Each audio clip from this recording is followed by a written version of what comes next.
आज का हमारा टॉपिक है न्यूक्लिक अम्ल या न्यूक्लिक एसिड। आइए हम न्यूक्लिक एसिड के बारे में आपको जानकारी देते हैं बहुत ही आसान भाषा में।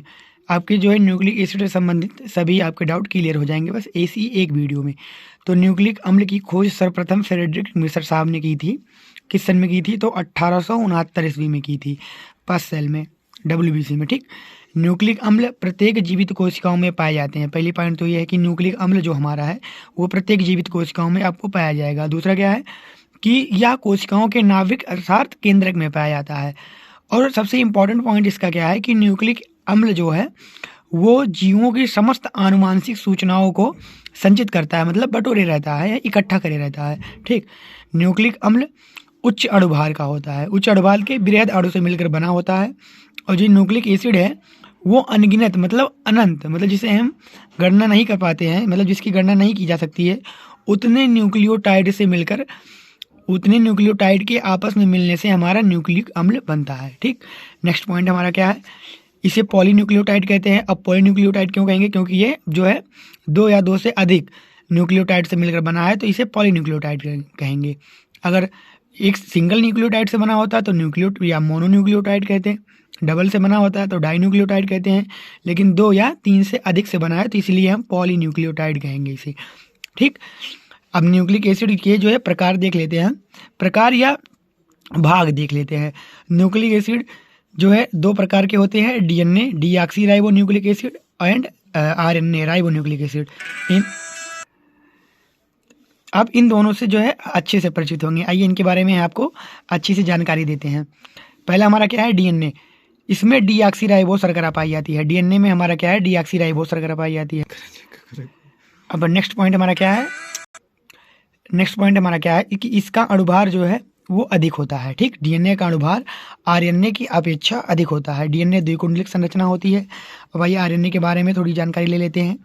इसमें राइबोज शर्करा पाई जाती है। DNA में डीऑक्सी राइबोज और इसमें राइबोज शर्करा पाई जाती है। ठीक, इसका अणुभार DNA की अपेक्षा कम होता है। ठीक, यह एक कुंडलिक संरचना होती है और DNA हमारा द्विकुंडलिक संरचना होती है। और RNA क्या है? हमारा प्रोटीन संश्लेषण का कार्य करता है। ठीक, और ये जो है सूचनाओं को पहुंचाने का कार्य करता है। इसका एक पॉइंट और है। और हमारा DNA क्या है? यह इसका मेन लक्षण क्या है कि यह आनुवांशिक सूचनाओं को पीढ़ी दर पीढ़ी ट्रांसफर करता रहता है, मतलब एक पीढ़ी से दूसरी पीढ़ी में पहुंचाता रहता है। अब आइए हम देखते हैं कि जो हमारे दोनों प्रकार के न्यूक्लियोटाइड है, मतलब DNA और RNA, वो किन किन घटकों से मिलकर बने होते हैं। तो ये हमारे न्यूक्लिक अम्ल 3 प्रकार के घटकों से मिलकर बने होते हैं। ठीक, घटक मतलब उसके भाग, ठीक, कंपोनेंट। पहली हमारी क्या होती है? पेंटोज शर्करा, जिसका सूत्र होता है C6H10O5। ठीक, दूसरा होता है नाइट्रोजन बेस। ठीक, ये जो है दो प्रकार के होते हैं, हम अभी आपको आगे बताएंगे। तीसरा हमारा क्या होता है? तीसरा घटक क्या होता है? फास्फोरिक अम्ल। अब आइए इन तीनों का हम डिटेल पढ़ते हैं। पहला हमारा है पेंटोज शर्करा। ठीक, पेंटोज शर्करा दो प्रकार की होती है, डीऑक्सी राइबोज शर्करा और राइबोज शर्करा। ठीक, जो कि डीऑक्सी राइबोज जो है हमारी वो DNA में पाई जाएगी और हमारी राइबोज क्या है? वो RNA में पाई जाएगी। ठीक, हमारा नाइट्रोजन बेस, आइए देखते हैं कि नाइट्रोजन बेस जो है हमारे वो खुद स्वयं दो प्रकार के होते हैं। पहला प्यूरिन, दूसरा पिरीमिडीन। ठीक, प्यूरिन, हमारा जो प्यूरिन है वो भी दो प्रकार का होता है। कितना? Adenine, guanine.